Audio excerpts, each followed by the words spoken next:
In 1942, near Camp Pendleton, Marine James Morrison's family vanished, and for 82 years they asked only one question: where did our son go? In 2024, a single-page document discovered in FBI's old archives provided the answer to this question. But the truth that emerged was not the kind of answer the family had ever expected. Because James Morrison hadn't just disappeared, he had been the victim of a planned assassination. Before diving into this incredible story, don't forget to subscribe to our channel and hit the notification bell to stay updated with the latest cold case revelations. The morning of March 15, 1942, dawned gray and cold along the California coast. The Pacific Ocean stretched endlessly toward a horizon where, somewhere beyond the curve of the Earth, a war was raging that would reshape the world forever. Just 4 months had passed since Pearl Harbor, and America was still reeling from the shock of that devastating attack. Along the coastline, from San Francisco to San Diego, military installations buzzed with unprecedented activity as the nation mobilized for a conflict that had arrived with stunning brutality on their shores. Camp Pendleton, nestled between the rolling hills of San Diego County and the restless Pacific, had transformed almost overnight from a sleepy Marine training facility into a fortress of preparation. Young men from across America arrived daily, their faces bearing the mixture of determination and uncertainty that marked every generation called to war. Among them was James Morrison, a 22-year-old from Iowa whose sandy hair and earnest blue eyes reflected the heartland values that had shaped his character. James had enlisted just 2 weeks after Pearl Harbor, driven by the same patriotic fervor that swept millions of his generation into uniform. His letters home to his parents, William and Margaret Morrison, spoke of his pride in serving his country and his eagerness to prove himself worthy of the Marine Corps uniform he wore. He was scheduled to ship out to the Pacific Theater in just 6 weeks, and every day of training brought him closer to that momentous deployment. The small farming community of Cedar Rapids, Iowa, where James had grown up, seemed like another world from the bustling military atmosphere of Southern California. His father worked the same land his grandfather had farmed, and his mother taught at the local elementary school. They were simple, hard-working people who believed in God, country, and the inherent goodness of their neighbors. The idea that evil could wear a friendly face and speak with a gentle voice was as foreign to them as the distant shores where their son would soon fight. On that fateful morning, James Morrison walked through the gates of Camp Pendleton for what would be the last time. He had received permission for a brief leave to visit San Diego, where he planned to purchase gifts for his family before his deployment. His fellow Marines watched him go with casual waves and promises to see him the next morning. None of them imagined they were witnessing the final moments of their friend's life. The bus ride from Camp Pendleton to downtown San Diego took James through landscapes that still bore the scars of rapid wartime development. Construction crews worked around the clock to expand military facilities, and the roads were crowded with convoys carrying supplies and personnel to various bases throughout the region. James pressed his face to the window, watching the California countryside roll by, his mind probably wandering to thoughts of home and the uncertain future that awaited him across the Pacific. In downtown San Diego, the streets thrummed with an energy that reflected America's transformation into a nation at war. Sailors from the naval base mixed with Marines from Camp Pendleton, soldiers from various Army installations, and the countless civilian workers who had flooded into the area to support the war effort. Defense contractors had established operations throughout the city, and new faces appeared daily as people from across the country arrived to contribute to the war effort in whatever way they could. Among these newcomers was a man who would later be known to history only as Taro Yamamoto, though that was almost certainly not his real name. Of average height and build, with the quiet demeanor that allowed him to blend seamlessly into crowds, Yamamoto had arrived in San Diego 6 months earlier, just weeks before the Pearl Harbor attack. He presented himself as a landscaper and gardener, trades that provided the perfect cover for his true purpose in California. Yamamoto's background, as he told it to his neighbors and casual acquaintances, was typical of many second-generation Japanese Americans living on the West Coast. Born in America to immigrant parents, he had grown up straddling two cultures, equally at home with American customs and Japanese traditions. He spoke English with barely a trace of accent, understood American humor and customs, and had even attended some college before economic necessity forced him to learn a trade. What made Yamamoto particularly dangerous was not just his ability to blend in, but his talent for inspiring trust and affection in those around him. He was unfailingly polite, quick to offer help to neighbors, and possessed of a gentle manner that put people at ease. Children in the neighborhood, where he rented a small apartment, waved to him as he walked to work each morning, and elderly residents appreciated his offers to help with heavy lifting or minor repairs. But beneath this carefully constructed facade lurked a man whose true loyalties lay thousands of miles across the Pacific, with an empire that had trained him well in the arts of deception and murder. Yamamoto was what intelligence services call a sleeper agent, someone placed in position years before their services would be needed, living a normal life while waiting for activation. The attack on Pearl Harbor had been his signal to begin the deadly work for which he had been prepared. The intelligence network that Yamamoto served was far more sophisticated than most Americans realized at the time. For years before Pearl Harbor, Japanese agents had been infiltrating American communities, particularly along the West Coast, gathering intelligence about military installations, defense industries, and the movement of personnel and equipment. Some were obvious suspects, recent immigrants or citizens who maintained strong ties to Japan. But others, like Yamamoto, were virtually invisible, their cover identities so well crafted that they aroused no suspicion whatsoever. On that March morning in 1942, as James Morrison wandered through downtown San Diego on his last day of freedom, Yamamoto was putting the finishing touches on a plan that had been weeks in the making. His assignment was not random violence or sabotage, but something far more specific and chilling: the targeted assassination of Marines who were about to deploy to the Pacific Theater. The logic behind this strategy was coldly calculated. Every American serviceman killed before he could reach the battlefield represented not just one less enemy to face, but also a blow to American morale and a demonstration that even on the American mainland, no one was truly safe from Japanese reach. Moreover, if these deaths could be made to appear accidental or like random crimes, they would not provoke the massive security crackdown that open sabotage might trigger. Yamamoto had been watching Camp Pendleton for weeks, noting the patterns of personnel movement, the times when Marines were most likely to be alone and vulnerable, and the locations where a killing could be accomplished without witnesses. He had identified several potential targets, young Marines who fit a specific profile, scheduled for immediate deployment, lacking strong local connections that might lead to intensive searches if they disappeared, and possessing information about unit movements or capabilities that might be valuable to Japanese intelligence.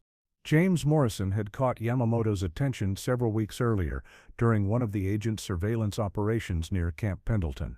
Something about the young Marine's routine, perhaps his solitary nature or his habit of taking leave alone, had marked him as an ideal target. Yamamoto had followed Morrison on previous trips to San Diego, learning his habits, his favorite places to visit, and the routes he typically took. The plan that Yamamoto had developed was elegant in its simplicity and terrifying in its cold calculation. He would approach Morrison, as he had approached so many others, with a friendly manner and an offer of help or companionship. Perhaps he would claim to be lost and ask for directions, or offer to show the young Marine some interesting local site. Once he had gained Morrison's trust, he would lead him to a location where the killing could be accomplished without witnesses. What happened next, in a secluded area near the San Diego waterfront, would remain hidden for more than 8 decades. But the evidence that eventually emerged painted a picture of calculated murder that was as chilling as it was methodical. Morrison, trusting and unsuspecting, had followed his killer to a place where his cries for help would go unheard and his body could be disposed of without immediate discovery. The murder weapon, investigators would later determine, was a knife, silent, efficient, and easily disposed of afterward. The attack was swift and professional, suggesting military training and previous experience with killing. Morrison's body bore evidence of multiple wounds, indicating that his killer had wanted to ensure that the job was completed thoroughly. After the murder, Yamamoto faced the challenge of disposing of the body in a way that would prevent its discovery and eliminate any evidence that might lead back to him. The California coast, with its numerous secluded coves, rocky cliffs, and dense undergrowth, offered many possibilities for concealing a crime. Yamamoto chose a location that demonstrated his familiarity with the area and his understanding of natural processes that would aid in the destruction of evidence.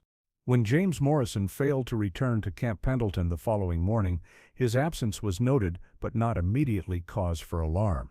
Marines occasionally overstayed their leave, and the assumption was that Morrison had simply lost track of time or encountered some minor problem that had delayed his return. It was not until the second day of his absence that concern began to mount and official inquiries were initiated.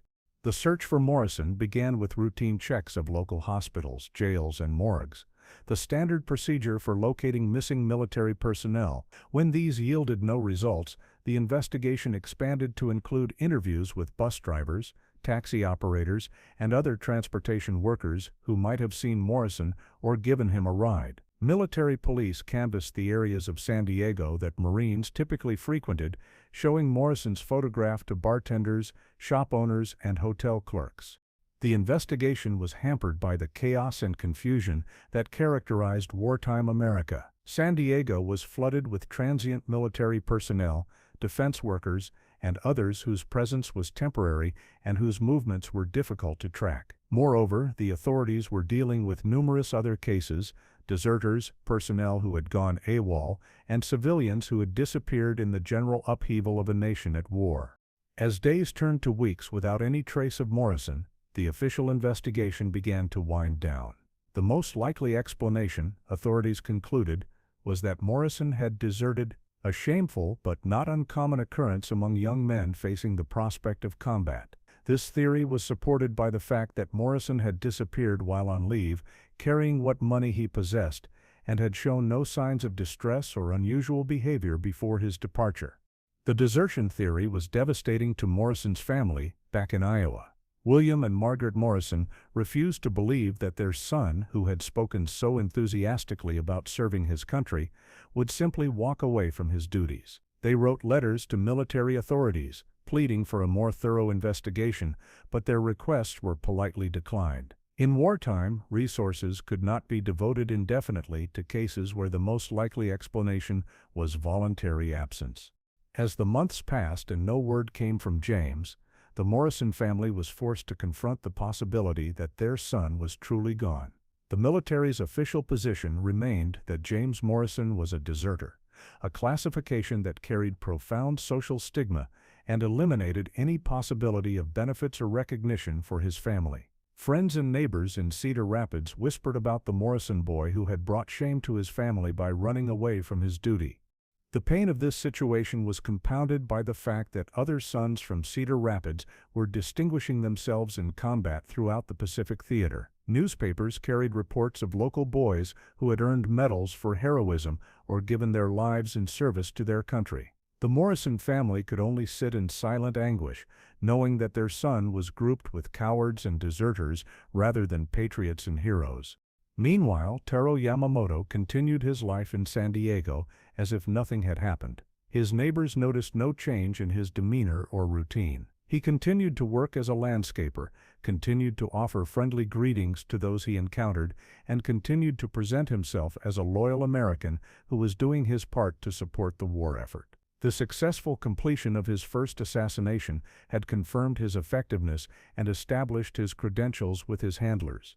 The intelligence reports that Yamamoto transmitted to Japan through carefully concealed communication channels included not only information about military installations and troop movements, but also confirmation that targeted assassinations of American military personnel could be carried out successfully on American soil. This information was valuable to Japanese intelligence services, which were constantly seeking ways to disrupt American military capabilities and morale.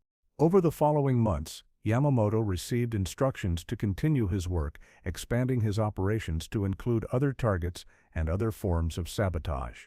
The success of the Morrison assassination had demonstrated that a skilled agent could operate effectively in American territory even under wartime security conditions. Each successful mission increased Yamamoto's value to the Japanese intelligence apparatus and brought him closer to the ultimate goals of his secret war against America.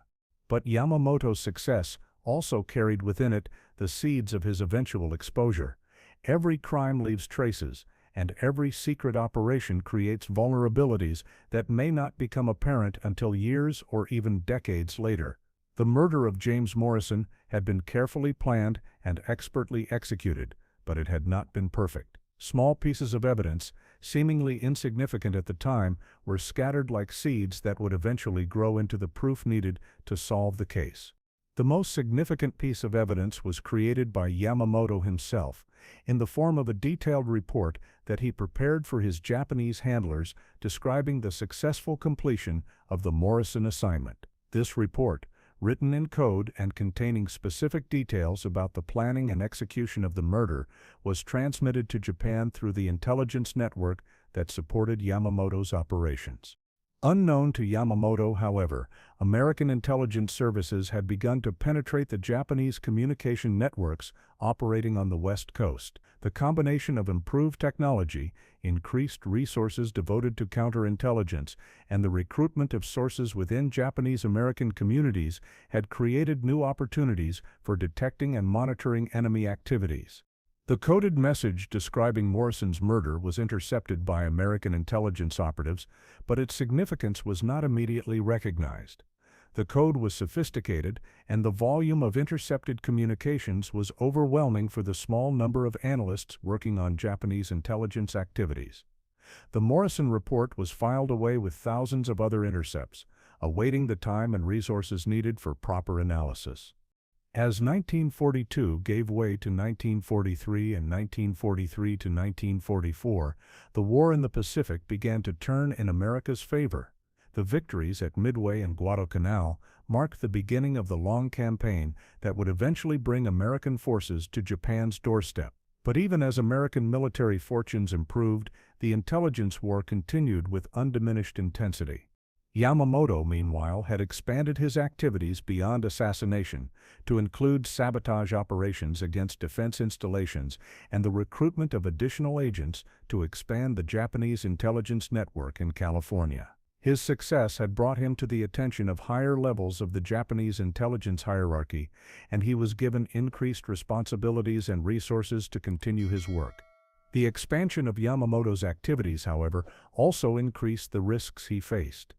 Each new operation created additional opportunities for detection, and each new contact represented a potential security breach.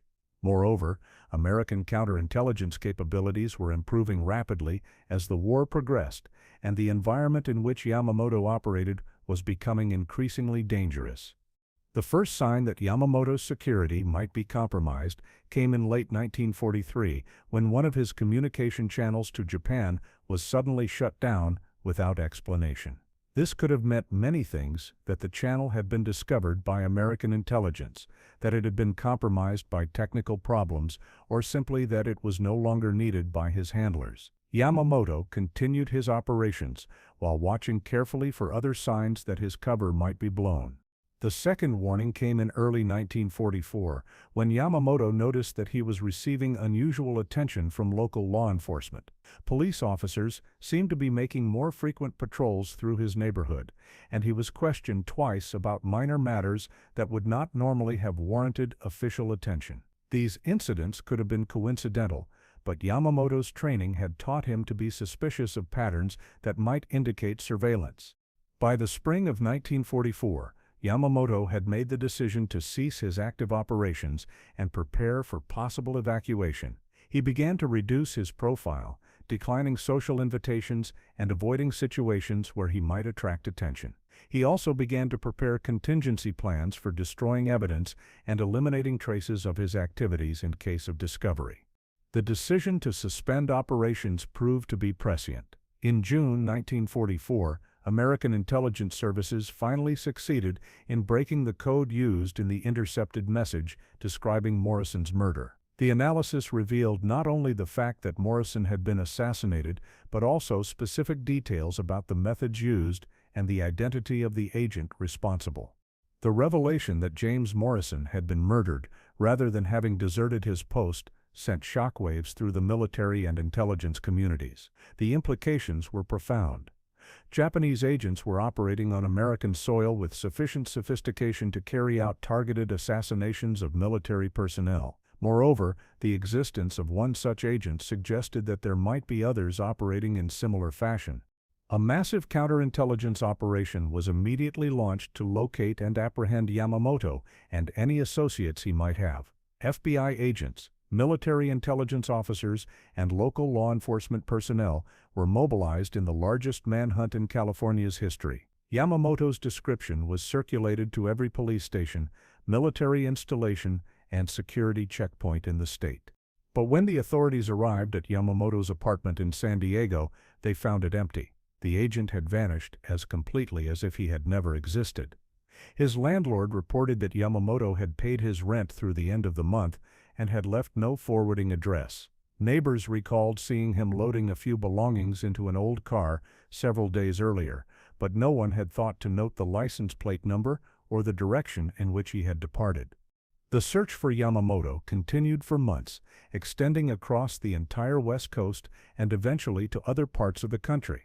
His photograph was distributed to border control agents, railroad personnel, and airline employees. Every Japanese-American community in the United States was quietly investigated for signs of his presence. But despite the massive effort devoted to finding him, no trace of Yamamoto was discovered.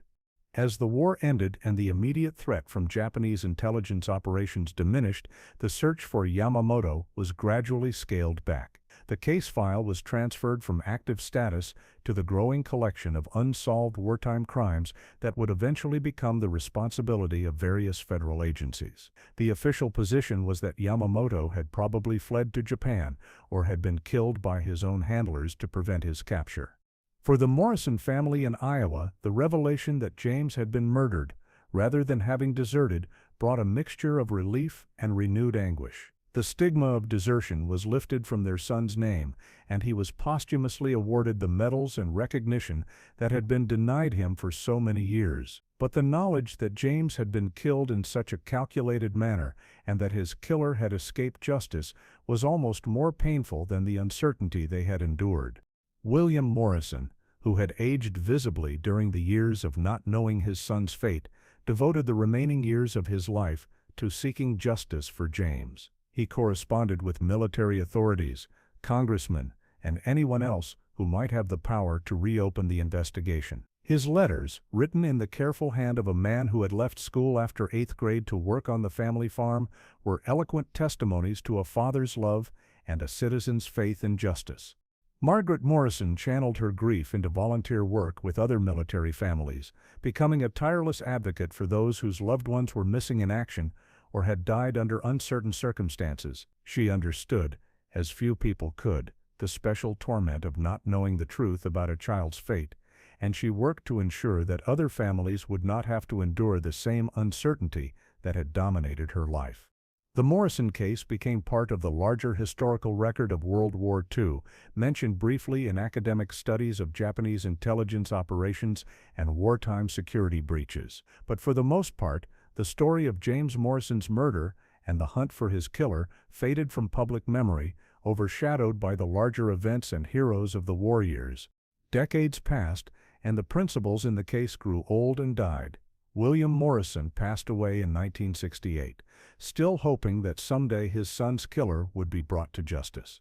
Margaret followed him in 1975, taking to her grave the pain of a mother who had never been able to properly mourn her child. The few officials who had worked on the case retired, and their institutional memory was lost as new generations took their places. By the 1990s, the Morrison case existed primarily as a file in the FBI's archives, one of thousands of unsolved wartime crimes that were periodically reviewed but rarely actively investigated. The physical evidence from the case had long since been destroyed or lost, and most of the witnesses were dead. The case seemed destined to remain forever unsolved, a footnote to the larger story of World War II. But in 2018, a breakthrough came from an unexpected source.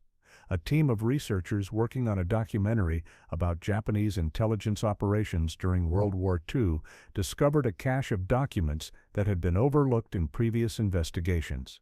Hidden in the files of a small government office that had been disbanded decades earlier, these documents contained copies of intercepted communications that had never been properly analyzed.